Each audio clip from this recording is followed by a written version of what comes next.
UDF tsunami ആഞ്ഞടിച്ചപ്പോൾ ഇടതുപക്ഷത്തിന്റെ കോട്ട തകർന്നടിഞ്ഞു. വർഷങ്ങളായി കെട്ടിപ്പടുക്കിയ ശക്തി കേന്ദ്രങ്ങൾ ഇന്ന് ജനകോപത്തിന്റെ തിരയിൽ ഒഴുകിപ്പോയി. ഇത് സാധാരണ തരംഗമല്ല, രാഷ്ട്രീയ സുനാമി. അധികാരത്തിന്റെ അഹങ്കാരത്തിന് മുന്നിൽ ജനങ്ങളുടെ വിധി എന്താണെന്ന് കാണിച്ച നിമിഷം. കോട്ടയെന്ന് കരുതിയത് ജനങ്ങൾ ഒരു നിമിഷം കൊണ്ട് തകർത്തെറിയുകയായിരുന്നു. 13 മന്ത്രിമാർ പൊരുതാൻ പോലും കഴിയാതെ കീഴടങ്ങി. അധികാരത്തിന്റെ മുൻനിര തന്നെ നിലംപതിച്ച തെരഞ്ഞെടുപ്പ്. VN വാസവൻ, MB രാജേഷ്, വീണ ജോർജ്, ശിവൻകുട്ടി, റോഷി അഗസ്റ്റിൻ. ഒരു പേരല്ല, ഒരു പട്ടിക തന്നെ വീണു.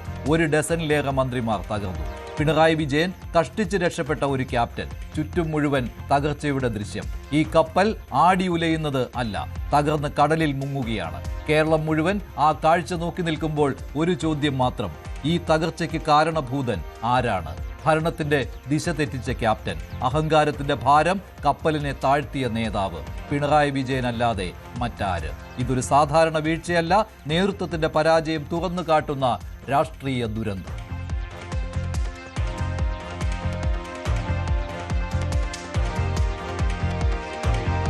ശ്രീ സിബി സത്യൻ, കാരണഭൂതനെ അന്വേഷിച്ച് മറ്റെങ്ങും പോകേണ്ട ആവശ്യമില്ലല്ലോ. ഇനി CPMന്റെ വിലയിരുത്തലുകൾ പോലും ഈ കാരണഭൂതനിലേക്ക് തന്നെ തിരിയുന്നതല്ലേ നല്ലത്? മഞ്ജുഷ, ഞാൻ കേട്ടൊരു കഥ പറയാതെ എത്ര കണ്ട് ശരിയാണെന്നറിയില്ല.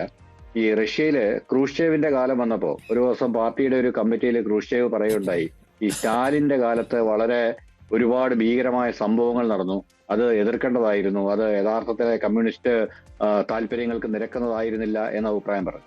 അപ്പോൾ ഒരു പാർട്ടി അംഗം പെട്ടെന്ന് ചോദിച്ചു, എന്നിട്ട് എന്തുകൊണ്ടാണ് നിങ്ങളത് അദ്ദേഹം ജീവിച്ചിരുന്ന കാലത്ത് പറയാതിരുന്നത് എന്ന്. അപ്പൊ ക്രൂഷ്ചേവ് പെട്ടെന്ന് ഒരു റിവോൾവർ വലിച്ചെടുത്ത് ചോദിച്ചു, ആരാണത് പറഞ്ഞത്? അപ്പൊ പെട്ടെന്ന് സമ്പൂർണ്ണ നിശബ്ദതയായി, ആരും ഒന്നും മിണ്ടിയില്ല. അപ്പൊ ക്രൂഷ്ചേവ് തിരിച്ച് തന്റെ റിവോൾവർ പോക്കറ്റിലിട്ട് പറഞ്ഞു, ഇതുകൊണ്ടാണ് ആരും പറയാതിരുന്നത് എന്ന്.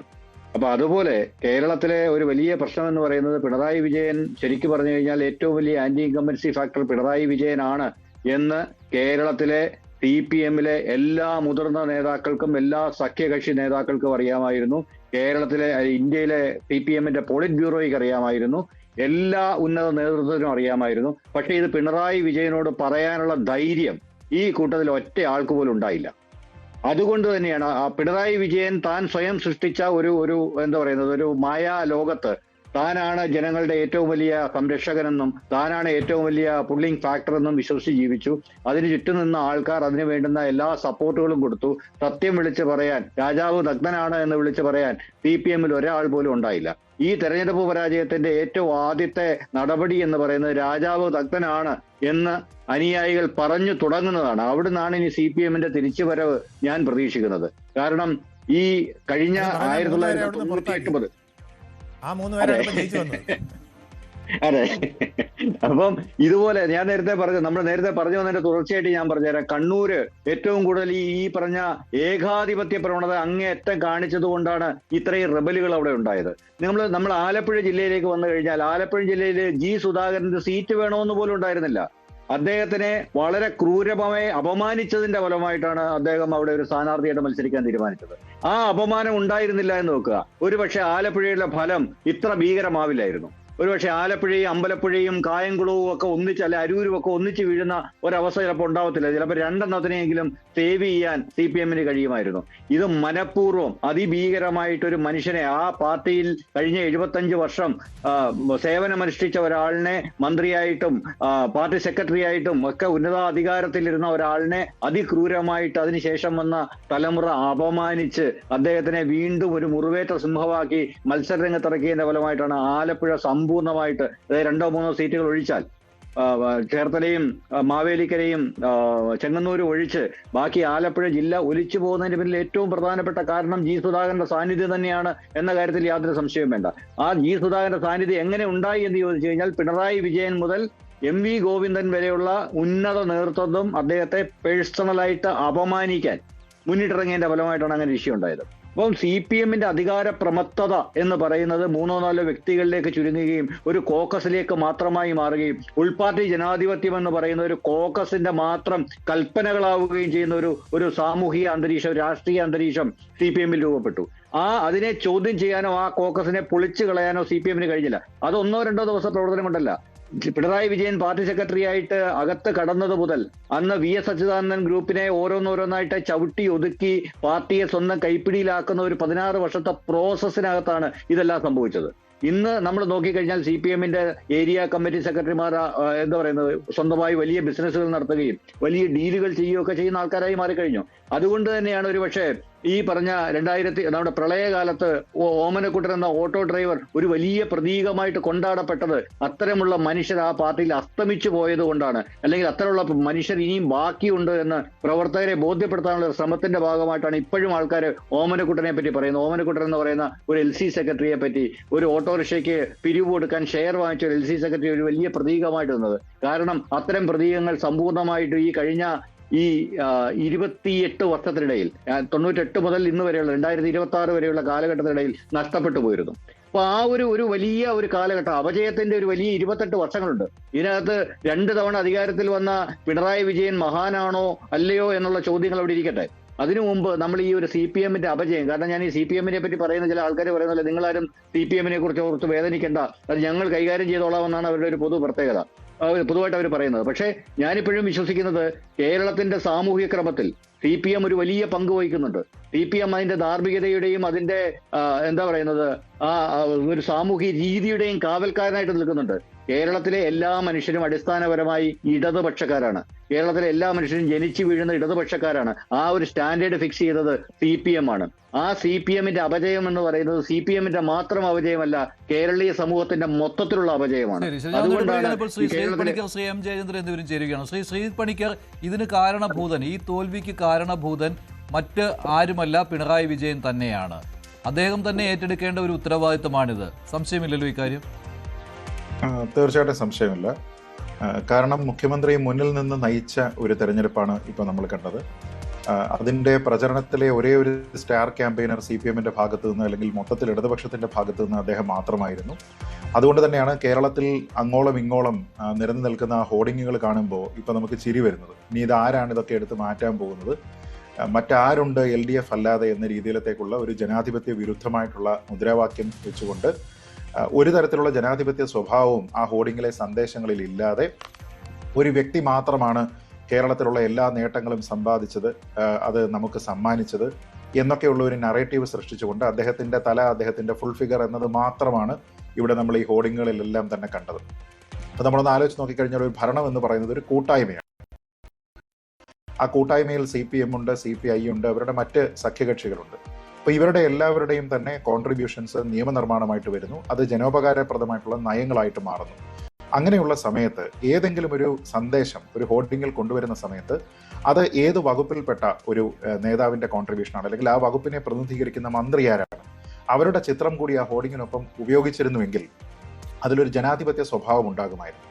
പക്ഷേ ആ ജനാധിപത്യ സ്വഭാവം ഇല്ലാതെ മുഖ്യമന്ത്രി മാത്രമാണ് ഈ എല്ലാവിധത്തിലുള്ള നേട്ടത്തിനും കാരണഭൂതൻ എന്ന മട്ടിലുള്ള ഒരു നറേറ്റീവ് സൃഷ്ടിക്കാനായിട്ട് അവർ ശ്രമിച്ചു. നമ്മളത് ആഗോള അയ്യപ്പ സംഗമത്തിലും കണ്ടതാണ്. അയ്യപ്പന്റെ പടം വളരെ ചെറുതായിട്ട് അതിൽ കൊടുത്തിട്ട് പിണറായി വിജയന്റെ തലയാണ് അതിൽ വലുതായിട്ട് കൊടുത്തത്. അപ്പോൾ ഏകദേശം ആ ഒരു സമയത്ത് തന്നെ അടുത്ത തെരഞ്ഞെടുപ്പിലേക്കുള്ള നറേറ്റീവ് സൃഷ്ടിക്കപ്പെട്ടു. അതിൽ തദ്ദേശ ഭരണ തെരഞ്ഞെടുപ്പിൽ ഒരു തിരിച്ചടി കിട്ടി. അതിനുശേഷവും ഈ തെരഞ്ഞെടുപ്പിന്റെ പ്രചരണ രംഗത്ത് അത് ചൂടുപിടിച്ച് നിൽക്കുന്ന സമയത്ത് പോലും ധാർഷ്ട്യം നിറഞ്ഞ ഒരു ബോഡി ലാംഗ്വേജ് ആണ് ശ്രീ പിണറായി വിജയന്റെ ഭാഗത്തു നിന്നുണ്ടായത്. അല്പം മുമ്പ് ശ്രീ CB സത്യനോട് സംസാരിക്കുന്ന സമയത്ത് അദ്ദേഹം പറഞ്ഞ ചില കാര്യങ്ങളുണ്ട്. ഈ പാർട്ടിയിൽ ഇത്തരത്തിലുള്ള അപജയങ്ങൾ ഉണ്ടാകുന്ന സമയത്ത് ചോദ്യം ചെയ്യേണ്ടുന്ന ആവശ്യമുണ്ടായിരുന്നു. കാരണം നമ്മുടെ ഉള്ളിലെല്ലാം തന്നെ ഒരു കമ്മ്യൂണിസ്റ്റ് ഉണ്ട് എന്നത്. ആ രീതിയിൽ ശരിയായിട്ടുള്ള കമ്മ്യൂണിസ്റ്റുകൾ ഉണർന്ന് പ്രവർത്തിച്ചത് പഴയ തലമുറ കമ്മ്യൂണിസ്റ്റുകളാണ്, പുതിയ തലമുറയിലുള്ള ആൾക്കാരല്ല. ശരിയായ കമ്മ്യൂണിസം എന്താണ് എന്ന് മനസ്സിലാക്കിയിരിക്കുന്ന, ഇന്നുള്ളത് കമ്മ്യൂണിസ്റ്റ് ആശയങ്ങളിൽ നിന്നുള്ള വേറിട്ടുള്ള യാത്രയാണ്, അത് നമ്മുടെ സംസ്ഥാനത്തിനോ പാർട്ടിക്കോ ഹിതകരമല്ല എന്ന ചിന്തയുടെ അടിസ്ഥാനത്തിലാണ് പല ആൾക്കാരും പാർട്ടിയെ വെല്ലുവിളിച്ചുകൊണ്ട് റിബലായിട്ട് നിന്നത്. അതിലൊരു പക്ഷേ PK ശശിയുടെ ഒരു റിബൽ സ്ഥാനാർത്ഥിത്വം മാത്രമാണ് ഒത്തിരി അബറേഷനായിട്ട് അത് പ്രഖ്യാപിക്കപ്പെട്ട സമയത്ത് തന്നെ ഉണ്ടായിരുന്നത്. പക്ഷെ അതും ശരിക്കും ജനങ്ങൾ അത് ആലോചിച്ച് തന്നെ ശശിയെ പരാജയപ്പെടുത്തിയതാണ് എന്നുള്ളത്. കാരണം അത് UDF-ന്റെ ഒരു കൃത്യമായ ഒരു തീരുമാനമല്ലായിരുന്നു, അത് ശരിയായ ഒരു തീരുമാനമല്ലായിരുന്നു. തീർച്ചയായിട്ടും അങ്ങനെ ഒരു കാൻഡിഡേറ്റിലേക്ക് പോകേണ്ടുന്ന ഒരാവശ്യം ഉണ്ടായിരുന്നില്ല. കാരണം ശശി അവിടെ ആ പാളയത്തിൽ നിന്ന് ഇറങ്ങുന്നതിനുള്ള സാഹചര്യം എന്ന് പറയുന്നത് നമ്മൾ ഈ പറയുന്ന കാര്യങ്ങളൊന്നും ആയിരുന്നില്ല. ഇപ്പോൾ ശ്രീ TK ഗോവിന്ദനെ സംബന്ധിച്ചിടത്തോളം സ്വജന പക്ഷപാതത്തിനെതിരെ കലാപക്കൊടി അദ്ദേഹം ഉയർത്തിയെങ്കിൽ അത് V കുഞ്ഞികൃഷ്ണനിലേക്ക് വരുന്ന സമയത്ത് അത് പാർട്ടിയുടെ ഭാഗത്തു നിന്നുള്ള ആസൂത്രിതമായിട്ടുള്ള കൊള്ളയും അത് മറയ്ക്കുന്നതിനുള്ള സംഘടിതമായിട്ടുള്ള ശ്രമവും എന്നതായിരുന്നു. ശ്രീ ജി സുധാകരന്റെ കാര്യത്തിലാണെങ്കിൽ അത് വളരെ വലിയ ധാർഷ്ട്യം തന്നോട് വളരെ സീസൺഡ് ആയിട്ടുള്ള ഒരു കമ്മ്യൂണിസ്റ്റ് ആശയങ്ങളിൽ അടിയുറച്ച് പ്രവർത്തിക്കുന്ന ഒരു വ്യക്തിയോട് ധാർഷ്ട്യം അമിതമായിട്ട് കാണിക്കുന്നു എന്നുള്ള ഒരു പരാതി അദ്ദേഹത്തിനുണ്ടായിരുന്നു. ഭരണം ഇങ്ങനെയല്ല പോകേണ്ടത് എന്നുള്ള അഭിപ്രായം ഉണ്ടായിരുന്ന ആൾക്കാർ, പാർട്ടിയുടെ ഉള്ളിലെ അഭിപ്രായ സ്വാതന്ത്ര്യം നഷ്ടപ്പെട്ടിരിക്കുന്ന ആൾക്കാർ, ഇങ്ങനെയുള്ള നിരവധി ആൾക്കാരുണ്ട്. അവരോടെല്ലാം തന്നെ ജനങ്ങൾ അടിയുറച്ച് നിൽക്കുന്നു എന്ന് തെളിയിച്ചിരിക്കുന്ന ഒരു തെരഞ്ഞെടുപ്പാണ്. ഇവരാരും തന്നെ ചെറിയ മാർജിനിലല്ല ജയിച്ചതെന്ന് ആലോചിച്ച് നോക്കുക. വലിയ മാർജിനിൽ ഇവരെല്ലാവരും തന്നെ ജയിക്കുന്നു. ഒരു വേവ് ഉണ്ടാകുന്നു. അതിലെനിക്ക് തോന്നുന്നത് സ്റ്റാൻഡ് ഔട്ട് പെർഫോമർ എന്ന് പറയാൻ, അതായത് ഈ തെരഞ്ഞെടുപ്പിനെ ഏതെങ്കിലും ഒരു വ്യക്തിയുടെ സ്ഥാനാർത്ഥിത്വത്തിലേക്ക് നമുക്ക് ചുരുക്കാൻ കഴിയുമെങ്കിൽ ഞാൻ കരുതുന്നത് അത് AD തോമസ് എന്ന ആലപ്പുഴയിലെ സ്ഥാനാർത്ഥിയാണ്. അദ്ദേഹം ഒരു കോൺഗ്രസിന്റെ അല്ലെങ്കിൽ KSUവിന്റെ യൂത്ത് കോൺഗ്രസിന്റെ പ്രവർത്തകനായിരുന്നു. നമ്മുടെ മുഖ്യമന്ത്രിക്കെതിരെ പ്രതിഷേധിക്കുന്നതിനുള്ള ന്യായമായിട്ടുള്ള അവകാശമുള്ള ഒരു പ്രതിപക്ഷ പാർട്ടി അംഗമെന്ന നിലയിൽ അദ്ദേഹത്തിന്റെ വാഹനം കടന്നു പോകുമ്പോൾ റോഡിന്റെ സൈഡിൽ സമാധാനപരമായി നിന്ന് കരിങ്കൊടി വീശുകയും മുദ്രാവാക്യം വിളിക്കുകയും ചെയ്തിരുന്ന അദ്ദേഹത്തിനെയാണ് മുഖ്യമന്ത്രിയോടൊപ്പം കാറിൽ വന്നിരുന്ന അംഗരക്ഷകർ ഇറങ്ങി വലിയ തടികൊണ്ട് അവരെ മർദ്ദിച്ച് അവശരാക്കിയത് നമ്മൾ കണ്ടതാണ്. അങ്ങനെയുള്ള ഒരു വ്യക്തിക്ക് പെട്ടെന്ന് 2.5 വർഷം കഴിഞ്ഞിട്ടും ആ കേസിൽ ഒരു തീർപ്പും ഉണ്ടാകുന്നില്ല. അവസാനം സ്ഥാനാർത്ഥിത്വം കൊടുക്കുന്ന സമയത്ത് AD തോമസ് അന്ന് മാധ്യമങ്ങളോട് സംസാരിക്കുമ്പോൾ ഈ ചെറുപ്പക്കാരൻ അദ്ദേഹം പറഞ്ഞത്, ഒരു ഹെവി വെയിറ്റ് ആയിട്ടുള്ള ചിത്തരഞ്ജനെതിരെയാണല്ലോ വളരെ പുതു തലമുറക്കാരനായിട്ടുള്ള ഇദ്ദേഹം മത്സരിക്കുന്നത് എന്ന് ചോദിച്ചപ്പോൾ അദ്ദേഹം പറഞ്ഞത്, ഈ തെരഞ്ഞെടുപ്പിൽ പ്രാധാന്യം കൊടുക്കേണ്ടത് സ്ഥാനാർത്ഥിക്കല്ല, സ്ഥാനാർത്ഥി ഒരു ഹെവി വെയിറ്റ് ആണോ അല്ലയോ എന്നുള്ളതല്ല. കാരണം ഈ തെരഞ്ഞെടുപ്പിൽ ആൾക്കാർ വോട്ട് ചെയ്യാൻ പോകുന്നത് ഇവിടെയുള്ള സർക്കാരിന്റെ നയങ്ങൾക്കെതിരെയാണ് എന്ന്. അപ്പൊ അതുകൊണ്ട് തന്നെ AD തോമസ് ഒരു പ്രതീകമാണ്. പിണറായിയുടെ രക്ഷാപ്രവർത്തനം പരാമർശത്തിനുള്ള ഒരു പ്രതീക, ഒരു മറുപടി കൂടിയായി.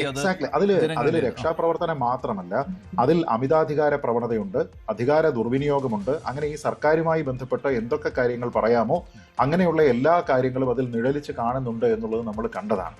അതുകൊണ്ട് തന്നെ ഈ തെരഞ്ഞെടുപ്പിനെ ഏതെങ്കിലും ഒരു റിസൾട്ടിലേക്ക് നമുക്ക് ചുരുക്കാൻ കഴിയുമെങ്കിൽ അത് ഇത് തന്നെയാണ് എന്നാണ് ഞാൻ കരുതുന്നത്. ഞാൻ VP അബ്ദുൽ റഷീദിന്റെ പോരാട്ട വീര്യം നേരത്തെ എടുത്തു പറഞ്ഞിരുന്നു. അതും ഇതിൽ ഉൾപ്പെടുത്താവുന്നതാണ്. കാരണം 19,000 വോട്ടുകൾക്ക് തോറ്റു എന്നാലും ആദ്യ 7 റൗണ്ടുകൾ പിണറായി വിജയനെ വിറപ്പിച്ച് നിർത്താൻ. പക്ഷെ അദ്ദേഹത്തിന് അറിയാമായിരിക്കണം പിണറായി വിജയന് അടുത്ത റൗണ്ടുകൾ വരുമ്പോഴേക്കും ഞാൻ ജയിക്കുമെന്ന്. പക്ഷെ അത് കേരളം കാത്തിരുന്ന ഒരു കാര്യം കൂടിയാണ്. പാർട്ടി അണികൾ പോലും ഒരുപക്ഷെ ചിന്തിച്ചിട്ടുണ്ട് പിണറായി വിജയൻ തോൽക്കണമെന്ന്. അപ്പോൾ അവർ ആഹ്ലാദിച്ച ഒരു നിമിഷമായിരുന്നു. അങ്ങനെ ചില നിമിഷങ്ങൾ വോട്ടെണ്ണലിനിടെ സമ്മാനിച്ചത് VP അബ്ദുൽ റഷീദ് എന്ന യുവ തുർക്കിയാണ്. അദ്ദേഹത്തിനും ഒരു അഭിവാദ്യം കൊടുക്കേണ്ടതാണ്. തുടർച്ചയായിട്ട് ധർമ്മടത്ത് അദ്ദേഹം തോൽക്കുന്നുണ്ട്, പക്ഷേ അത് പോരാട്ട വീര്യം അത്ര പ്രധാനപ്പെട്ടതാണ്. ശ്രീ M ജയചന്ദ്രൻ, താങ്കൾ എന്തായാലും ഇതൊരു ആത്മവിമർശനമായിട്ട് തന്നെ കാണുമല്ലോ ഇല്ലേ, LDFന്റെ ഈ പരാജയം? ഇത് ഇപ്പോൾ സ്വരാജിന്റെ വിശകലനം വായിക്കുകയായിരുന്നു, M സ്വരാജിന്റെ. അദ്ദേഹം പറയുന്നത് ജനങ്ങൾ ഉദാസീനതയോട് കൂടിയാണ് ഇങ്ങനെ ഒരു പ്രതികരണം നടത്തിയത് എന്നാണ്. ലാഘവത്തോടു കൂടി ചെയ്തു. കാരണം 10 വർഷം ഇവർ ഭരിച്ചില്ലേ, ഇനി 5 വർഷം അവർ ഭരിക്കട്ടെ എന്ന രീതിയിൽ ലാഘവത്തോടെ കണ്ടു, അരാഷ്ട്രീയമായി കണ്ടു എന്നൊക്കെയാണ്. അങ്ങനെയൊക്കെ പറയാൻ സ്വരാജ് സംഭവിക്കാൻ പാടില്ലാത്തതാണ് സംഭവിച്ചതെന്നാണ് അദ്ദേഹം പറയുന്നത്. ശരി, ശ്രീ ജയചന്ദ്രൻ, മനസ്സിലാക്കുന്നതാണ് ഏറ്റവും വലിയ പ്രയാസം. ഇപ്പൊ ജനങ്ങളുടെ കുഴപ്പമായല്ലോ, എല്ലാം ജനങ്ങളുടെ കുഴപ്പം. അതെ, ജനങ്ങൾ ഉദാസീനമായിട്ടാണ് ചിന്തിച്ചത്, അരാഷ്ട്രീയമായിട്ടാണെന്ന്. ശരി, ശ്രീ ജയചന്ദ്രൻ. എന്നോടല്ലേ ചോദ്യം? അതെ അതെ അതെ. ഇത് ഈ നമ്മുടെ കേരളത്തിലെ പാർലമെന്ററി ജനാധിപത്യ ചരിത്രത്തിൽ ഇത് വാസ്തവത്തിൽ ശരിക്കും ഒരു പൊളിറ്റിക്കൽ സുനാമി ആയിട്ട് തന്നെയാണ് അനുഭവപ്പെടുക ആർക്കും. ഞാൻ അങ്ങനെ തന്നെയാണ് കാണുന്നത്. ഇത് ഒരു കേവലം ഒരു തോൽവി എന്നുള്ളതല്ല, ജനങ്ങൾ നൽകുന്ന ഒരു ശിക്ഷയായിട്ടാണ് ഈ ഒരു ഇന്നത്തെ അനുഭവത്തെ വിലയിരുത്താനാവുക എനിക്ക്. അതിന്റെ കാര്യകാരണങ്ങളിലേക്ക് വളരെ വിശദമായി കടക്കുന്നുണ്ടെന്ന് ആ പാർട്ടിയുടെ സംസ്ഥാന സെക്രട്ടറിയും CPIMന്റെ പൊളിറ്റ് ബ്യൂറോയും ഒക്കെ പറയുന്നുണ്ട്. ഇപ്പോൾ അതവർ ചെയ്യട്ടെ. എനിക്ക് അറിയാവുന്ന കാര്യങ്ങളിൽ എനിക്ക് പറയാൻ പറ്റൂ താങ്കളുടെ ചോദ്യത്തിന്. ഞാൻ മനസ്സിലാക്കുന്നത്, കഴിഞ്ഞ തദ്ദേശ സ്വയംഭരണ തെരഞ്ഞെടുപ്പിന് ശേഷം ഡിസംബർ 13-നായിരുന്നല്ലോ റിസൾട്ട് വന്നത്. അതിനുശേഷം പിന്നീട് ചേർന്ന ആ മാസം തന്നെ ചേർന്ന സ്റ്റേറ്റ് കമ്മിറ്റി റിവ്യൂ നടത്തി. അടുത്ത മാസം തീരുമാനങ്ങളായിട്ട് തന്നെ ഇത് പുറത്തു വന്നു. ആ റിവ്യൂവിൽ പുറത്തു വന്ന പ്രധാനപ്പെട്ട 2 കാരണങ്ങൾ വായിച്ചത്, ഭരണപരവും രാഷ്ട്രീയവും സംഘടനാപരവുമായ തിരുത്തലുകൾ ആവശ്യമാണ് പാർട്ടിക്ക്, ഗവൺമെന്റിന്. ഇതായിരുന്നു പ്രധാനപ്പെട്ട മെസ്സേജ് ആ റിവ്യൂവിൽ നിന്ന് പുറത്തേക്ക് പാർട്ടി അണികളിലേക്ക് നൽകിയ മെസ്സേജ്. അപ്പൊ ആ തിരുത്തൽ വരുത്തണമല്ലോ, സ്വാഭാവികമാണല്ലോ. പാർട്ടി സംസ്ഥാന നേതൃത്വം യോഗം ചേർന്ന് ആലോചിച്ച റിവ്യൂവിലാണ് തീരുമാനമായിട്ട് ഇതിങ്ങനെ പുറത്തു വരുന്നത്. അപ്പോൾ ഗവൺമെന്റ് പിന്നീട് കുറച്ച് തിരുത്തലുകൾ വരുത്തിയതായിട്ട് നമ്മൾ കാണുന്നുണ്ട്. കുറെ കാര്യങ്ങളിൽ, തീരുമാനങ്ങളിൽ ഒക്കെ തിരുത്തൽ വരുത്തുകയും ചില പുതിയ ക്ഷേമാനുകൂല്യങ്ങൾ പ്രഖ്യാപിക്കുകയും ഒക്കെ ചെയ്യുന്നത് ഈ തീരുമാനത്തിന്റെ ഭാഗമായിട്ട് തന്നെയാണ്. പക്ഷെ രാഷ്ട്രീയമായ തിരുത്തൽ, അത്തരമൊരു തിരുത്തൽ പിന്നീട് കണ്ടില്ല.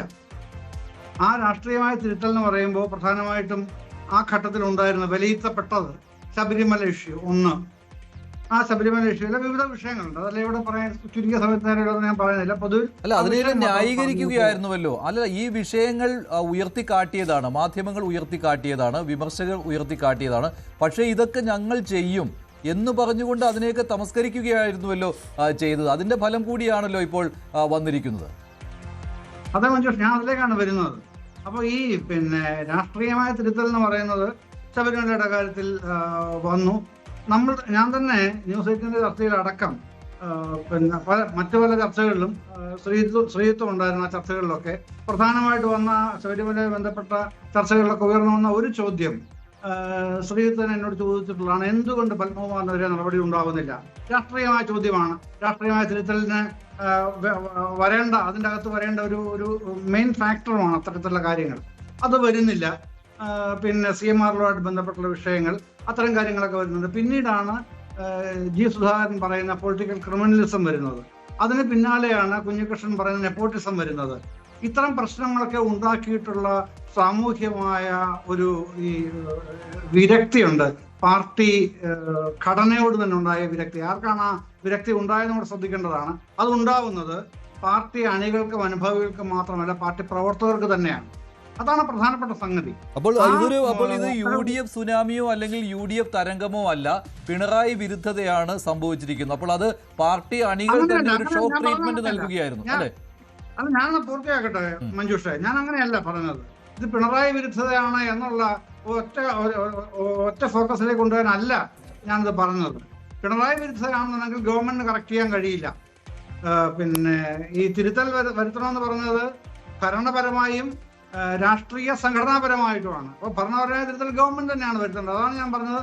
ഗവൺമെന്റ് ചില തിരുത്തലുകൾ വരുത്തിയിട്ടുണ്ട്. ക്ഷേമ പദ്ധതികളിലടക്കം, സർക്കാർ ജീവനക്കാർക്കുള്ള ആശ്വാസ നടപടികളടക്കം, പുതിയ ചില പെൻഷൻ പദ്ധതികളിലൊക്കെ വന്നിട്ടുണ്ട്. അതൊക്കെ തിരുത്തലിന്റെ ഭാഗമായിട്ട് തന്നെ വന്നതാണ്. അത് തിരുത്താൻ ആരാണ് തയ്യാറാവുന്നത്? പിണറായി മന്ത്രിമാരും തന്നെയാണ്. അപ്പൊ അത് ഈ ഭരണപരമായ തിരുത്തലിന് അവർ തയ്യാറായി. പിണറായി ഏകാധിപത്യം അവിടെ കാണിച്ചു, പിടിവാശി പിടിച്ചു എന്ന് അവിടെ കാണാൻ കഴിയുന്നില്ല. പക്ഷെ സംഘടനാപരമായ തിരുത്തൽ, പാർട്ടി സ്റ്റേറ്റ് കമ്മിറ്റി മുതൽ താഴെ ബ്രാഞ്ച് കമ്മിറ്റി വരെ വരണമല്ലോ ആ തിരുത്തൽ എന്ന് പറയുന്നത്.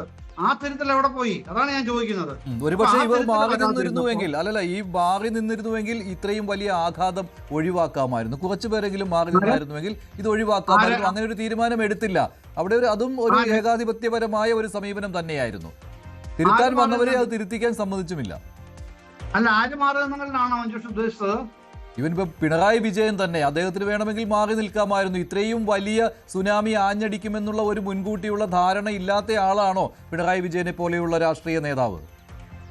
അല്ല, അങ്ങനെയല്ല. ഞാൻ പറഞ്ഞില്ലേ, അങ്ങനെ സിംഗിൾ ഫേസ്ഡ് ആയിട്ട് കാണാൻ കഴിയുന്ന ഒരു പ്രശ്നമല്ല മഞ്ജുഷ ഇത് ലാർജ് സ്കെയിലിൽ ഇതിനെ കാണാൻ കഴിഞ്ഞില്ലെങ്കിൽ, അതിനെ ആ രൂപത്തിൽ അഡ്രസ് ചെയ്യാൻ കഴിഞ്ഞില്ലെങ്കിൽ പ്രയോജനമില്ല. ഇത്തരം ചർച്ചകൾ കൊണ്ട് നമുക്ക് ആരെങ്കിലും പിണറായി വിജയനെ പഴിചാരി പോവാം. പിണറായി വിജയന്റെ ധാർഷ്ട്യം, ധിക്കാരം, ഏകപക്ഷീയമായ തീരുമാനങ്ങൾ എന്നൊക്കെ പറഞ്ഞങ്ങ് പോകാന്നുള്ളതേ ഉള്ളൂ. പക്ഷെ വസ്തുത അതല്ലല്ലോ. കിടക്കുന്ന വസ്തുത അതല്ല. കിടക്കുന്ന വസ്തുതയിലേക്ക് കുറച്ചെങ്കിലും നമുക്ക് അടുക്കണമെങ്കിൽ നമ്മൾ പാർട്ടി നേതാക്കളല്ലല്ലോ. നമുക്ക് നാളെ ഈ കാര്യങ്ങൾ തിരുത്താനുള്ള അവകാശമൊന്നും നമുക്കില്ല. അവർ തീരുമാനിക്കുകയുള്ളൂ. അപ്പൊ നമുക്ക് പറയാൻ കഴിയുന്ന കാര്യങ്ങൾ വൃത്തിയോടെ കാണുന്ന കാര്യങ്ങൾ പറഞ്ഞു പോകുക എന്നുള്ളതാണ് ചെയ്യേണ്ടത്. ഏകപക്ഷീയമായ ഒരു കുറ്റവാളിയെ കണ്ടുപിടിക്കാനല്ലല്ലോ. അങ്ങനെ പിണറായി വിജയനിൽ മാത്രം കുറ്റം ചാർത്തേണ്ട ആവശ്യമില്ല എന്നുള്ളതാണ് ശ്രീ ജയേന്ദ്ര സാറിന്റെ നിലപാട്. താങ്കൾ എങ്ങനെ കാണുന്നു അതിനെ? ഒരു പരിധി വരെ ശ്രീ ജയചന്ദ്ര സർ പറയുന്നതിനകത്ത് എനിക്ക് യോജിപ്പുണ്ട്. അതായത് ശ്രീ പിണറായി വിജയൻ മാത്രമല്ല കാരണം എന്നുള്ളത് കറക്റ്റാണ്. പക്ഷെ നമ്മളൊരു പാറ്റേൺ നോക്കുകയാണെങ്കിൽ ശ്രീ മഞ്ജുഷ്, ഈ അഹങ്കാര ഭാവം, അതിന് ഇന്നത്തെ ഈ ഇലക്ഷന്റെ റിസൾട്ടിന് നോക്കൂ. ബംഗാളിൽ എന്താണ്? മമതാ ബാനർജി അഹങ്കാരത്തിന്റെ ആൾരൂപമായിരുന്നു. അവരെ ആളുകൾ അവിടുന്ന്, ജനങ്ങൾ അവിടുന്ന് മാറ്റി 200 മുകളിലുള്ള സീറ്റാണ് BJP കിട്ടിയത്. അവരവിടുന്ന് പോയി. സ്റ്റാലിൻ അഹങ്കാരത്തിന്റെ വേറൊരു രൂപം. സനാതന ധർമ്മം ഇല്ലാതാക്കാൻ പോകുന്നു, ഡെങ്കു മലേറിയ പോലെ അത് എറാഡിക്കേറ്റ് ചെയ്യണമെന്ന് പറഞ്ഞ് നടക്കുന്ന അത്രയ്ക്ക് അഹങ്കാര ഭാവത്തിൽ പോയി. അവരെ മാറ്റി. അപ്പൊ ആ രീതിയിൽ നോക്കുമ്പോൾ തീർച്ചയായിട്ടും സ്റ്റാലിൻ ശ്രീ പിണറായി വിജയൻ ഒരു അഹങ്കാര ഭാവത്തിന്റെ ഒരു എക്സാമ്പിൾ തന്നെയായിരുന്നു. ആ രീതിയിൽ ജനങ്ങൾ ഇവിടെയും കടക്ക് പുറത്ത് എന്നുള്ള രീതിയിൽ തന്നെ പുറത്താക്കി. അതിനകത്ത് യാതൊരു സംശയമില്ല. ഇതിന്റെ പ്രശ്നം എന്ന് വെച്ച് കഴിഞ്ഞാൽ നമ്മൾ പണ്ട് പറയാറുണ്ട് Indira is India, India is Indira എന്നുള്ള രീതിയിലേക്ക് കുറച്ച് നാളുകളായിട്ട് കേരളത്തിലെ സഖാക്കൾ അല്ലെങ്കിൽ കമ്മ്യൂണിസ്റ്റ് പാർട്ടിയിലെ ആളുകൾ വിചാരിച്ച ചിന്ത ഉണ്ടായിരുന്നത് പാർട്ടിയാണ് കേരളം, കേരളമാണ് പാർട്ടി. അപ്പൊ നേരത്തെ ശ്രീ സിബി സത്യൻ ശ്രീ പറഞ്ഞ പോലെ പലരുടെയും മനസ്സിൽ എനിക്ക് തോന്നുന്നു എല്ലാവരുടെ കമ്മ്യൂണിസ്റ്റ് ഭാവമാണെന്നുള്ള ഒരു, അതായത് ഞങ്ങൾ ജനിച്ചു കഴിഞ്ഞാൽ എൻ്റെ ഉള്ളിൽ കമ്മ്യൂണിസത്തിന് ചിന്ത വന്നിരിക്കും എന്നുള്ള, അങ്ങനൊന്നും അല്ല. എല്ലാവരും അങ്ങനെ ചിന്തിക്കണമെന്ന് നിർബന്ധമൊന്നുമില്ല. പക്ഷേ സഖാക്കളും അല്ലെങ്കിൽ പാർട്ടിയിലുള്ള ഉറച്ചു വിശ്വസിക്കുന്ന ആളുകൾ അങ്ങനെ തന്നെയാണ്. അപ്പൊ ഞങ്ങൾ എന്താണ് പറയുന്നത് അതാണ് കമ്മ്യൂണിസം, ഞങ്ങൾ പറഞ്ഞു തരും ഇതാണ് കമ്മ്യൂണിസം. അപ്പൊ എല്ലാവരും അതേപോലെ തന്നെ കേട്ടോണം. അപ്പൊ ഈ പഴയ കാലങ്ങളിലെ കമ്മ്യൂണിസ്റ്റുകാർ യഥാർത്ഥത്തിൽ സത്യത്തിൽ പോരാട്ടമൊക്കെ നടത്തിയിട്ടുള്ള അവർക്കത് ഉൾക്കൊള്ളാൻ പാടാണ്. അതാണ് ഈ കുഞ്ഞികൃഷ്ണൻ ആലിശ്ശേരി, ഗോവിന്ദൻജി ആലിശ്ശേരി, ശ്രീ ജി സുധാകരൻ ആലിശ്ശേരി, അവരെ സംബന്ധിച്ചോളം അവർ അങ്ങനല്ല കണ്ടിട്ടുള്ളത്.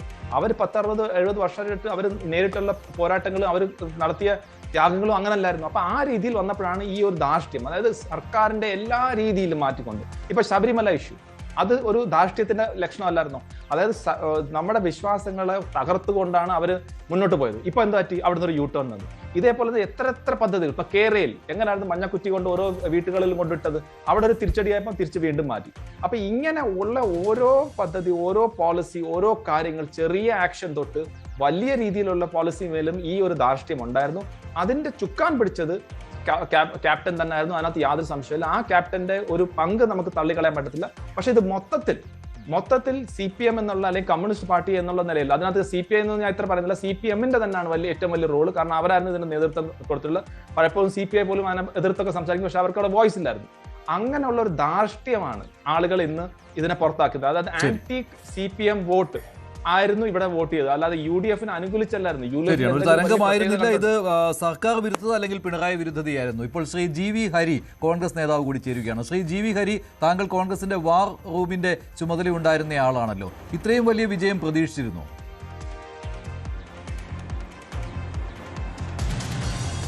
ഈ 100-ൽ മുകളിലുള്ള വിജയത്തെ സംബന്ധിച്ചിടത്തോളം ഞങ്ങൾക്ക് അത്ര വലിയ പ്രതീക്ഷ ഉണ്ടായിരുന്നില്ല, സത്യസന്ധമായി തന്നെ ഞാൻ പറയാൻ ആഗ്രഹിക്കുന്നു. പക്ഷേ പ്രതിപക്ഷ നേതാവ് അത് വളരെ കൃത്യമായി തന്നെ അദ്ദേഹം 100-ന് മുകളിൽ സീറ്റ് കിട്ടുന്നു. പക്ഷേ 95 സീറ്റ് വരെ വരാനുള്ള സാധ്യതകളെക്കുറിച്ച് വളരെ കൃത്യമായിട്ടുള്ള ഒരു വിലയിരുത്തൽ ഞങ്ങൾക്കുണ്ടായിരുന്നു. അതിനുള്ള കാരണങ്ങൾ 3ആണ്. ഒന്ന്, ഏറ്റവും പ്രധാനം എന്ന് പറയുന്നത് ഞങ്ങളുടെ സ്ഥാനാർത്ഥികളാണ്.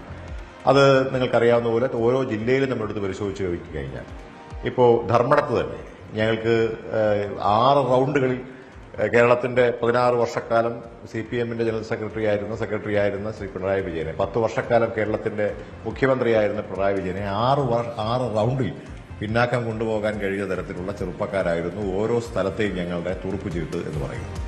2, പാർട്ടി വളരെ കൃത്യമായിട്ടുള്ള ഒരു പ്രൊഫഷണലായി തന്നെ പാർട്ടി ഇത്തവണത്തെ തെരഞ്ഞെടുപ്പിനെ കൈകാര്യം ചെയ്തിരുന്നു. അത് സോഷ്യൽ മീഡിയ ആണെങ്കിലും തന്നെ, സാമൂഹ്യ മാധ്യമങ്ങളാണെങ്കിലും ശരി തന്നെ, അതോടൊപ്പം തന്നെ മറ്റു കാര്യങ്ങളാണെങ്കിലും, പ്രചരണ കാര്യങ്ങളാണെങ്കിലും ശരി തന്നെ, പ്രധാനപ്പെട്ട നേതാക്കന്മാരെ പ്രധാനപ്പെട്ട സ്ഥലങ്ങളിൽ എത്തിക്കുവാനുള്ള ശ്രമങ്ങളടക്കം പാർട്ടി വളരെ കൃത്യമായി, വളരെ പ്രൊഫഷണലായി തന്നെ കൈകാര്യം ചെയ്തിരുന്നു. 3-മത്തത് ഏറ്റവും പ്രധാനപ്പെട്ടത് ആന്റി ഇൻകംബൻസി തന്നെയാണ്. 10 വർഷക്കാലത്തെ കേരളത്തിലെ ഒരു ആന്റി ഇൻകംബൻസി വേവ് തീർച്ചയായിട്ടും ജനങ്ങൾ ഈ സ്മരണം മടുത്തു. അതുമാത്രമല്ല, അഴിമതി നിറഞ്ഞ ഈ സർക്കാരിനെ എങ്ങനെയാണെങ്കിലും പുറത്തിറക്കി വിടണം എന്നുള്ളത് വീട്ടിൽ പോയി ചോദിക്കാൻ പറഞ്ഞ ആളുകളോട് മറുപടി അവർ കൊടുത്തത് ബൂത്തുകളിൽ പോയിട്ടാണ് എന്നുള്ളത് നമ്മളിന്ന് കണ്ടുകൂട്ടുന്നതാണ്. അതുകൊണ്ട് മഞ്ജുഷയെ ഞങ്ങളെ സംബന്ധിച്ചിടത്തോളം വിജയിക്കുമെന്നുള്ള കാര്യത്തിൽ, ഭരണം കിട്ടുമെന്നുള്ള കാര്യത്തിൽ ഞങ്ങൾക്കൊരു സംശയം ഉണ്ടായിരുന്നില്ല. പക്ഷേ ഈ 102 സീറ്റ് എനിക്ക് തോന്നുന്നു ഒരുപക്ഷെ കേരള ചരിത്രത്തിൽ ആദ്യമായിട്ടായിരിക്കും ഒരുപക്ഷെ ഇത്തരത്തിൽ 102 സീറ്റുകളുമായി ഒരു സർക്കാർ അധികാരത്തിൽ വരുന്നത്. 101 സീറ്റുകൾ കിട്ടിയ ഒരു ചരിത്രമുണ്ടെന്ന് തോന്നുന്നു. ശ്രീ AK ആന്റണി മുഖ്യമന്ത്രിയായിരുന്ന സമയത്ത് അത്തരത്തിലുള്ള സീറ്റ് 101 സീറ്റ് വരെ നമുക്ക് കിട്ടിയിട്ടുണ്ട്. പക്ഷേ ഇത്രയും 102 സീറ്റുകൾ കിട്ടുന്ന ഒരു സാഹചര്യം നമുക്ക് ആദ്യമാണ്. അതുകൊണ്ട് തന്നെ ഞങ്ങളെ സംബന്ധിച്ചിടത്തോളം വളരെ വലിയ ഉത്തരവാദിത്തമാണ് ഈ തെരഞ്ഞെടുപ്പിന്റെ വിജയത്തിന് ശേഷം 111 കിട്ടിയിട്ടുണ്ട്. ഞങ്ങൾ നേരത്തെ തന്നെ പ്രഖ്യാപിച്ചു. ഈ മുന്നണി സംവിധാനം വന്നതിന് ശേഷം 1982 ശേഷം ഇങ്ങനെ ഒരു വിജയം ആദ്യമാണ്. ശേഷം തീർച്ചയായും അതെ. അതിന് മുമ്പൊക്കെ ഉള്ള UDF സംവിധാനത്തെക്കുറിച്ചാണ് ഞാൻ പറയുന്നത്. അതോടൊപ്പം തന്നെ ഞങ്ങളുടെ ഈ ഗ്യാരണ്ടി സ്കീം കേരളത്തിലെ ജനങ്ങൾ 2 കൈ നീട്ടി സ്വീകരിച്ചിട്ടുണ്ട്. അതൊരു ചെറിയ കാര്യമായിട്ട് ഞങ്ങൾ കാണുന്നില്ല. വളരെ വലിയ ബാധ്യത. ജനങ്ങൾ UDF-ന്റെ ഗ്യാരണ്ടി സ്കീം വാഗ്ദാനങ്ങൾ വിശ്വസിച്ചാണെന്ന് ഞാൻ കരുതുന്നില്ല കേട്ടോ. വാഗ്ദാനങ്ങൾ വിശ്വസിച്ചല്ല, പക്ഷെ പിണറായി സർക്കാരിനെതിരെയുള്ള ഒരു വികാരം എന്നേ പറയാൻ കഴിയുകയുള്ളൂ. വാഗ്ദാനങ്ങൾ അവർ ഒരുപാട് കേട്ടിട്ടുള്ളതാണ്. മഞ്ജുഷെ, വാഗ്ദാനങ്ങളായിട്ടല്ല ഞങ്ങൾ ഇതിനെ കാണുന്നത്. ഞങ്ങൾ നടപ്പാക്കാൻ പോകുന്ന കാര്യങ്ങൾ വളരെ കൃത്യമായി തന്നെ ഞങ്ങൾ ജനങ്ങളോട് പറഞ്ഞു. വാഗ്ദാനമല്ല മഞ്ജുഷ്, അങ്ങനെ വാഗ്ദാനമായിട്ട് കരുതരുത്. ഈ 5 കാര്യങ്ങൾ പറഞ്ഞത് കേരളത്തിന്റെ സാധാരണക്കാരായിട്ടുള്ള ജനങ്ങളെ സംബന്ധിച്ചിടത്തോളം വളരെ പ്രധാനപ്പെട്ട കാര്യമാണ്. അതുകൊണ്ട് വാഗ്ദാനങ്ങൾ കൊണ്ട് മാത്രമാണ് വിജയിച്ചതെന്ന് ഞാൻ പറഞ്ഞല്ലോ. 3 കാര്യങ്ങൾ ഞാൻ ആദ്യമേ നേരത്തെ പറഞ്ഞു. 4ാമത്തെ കാര്യമായിട്ടാണ് ഞാനിത് പറയുന്നത്.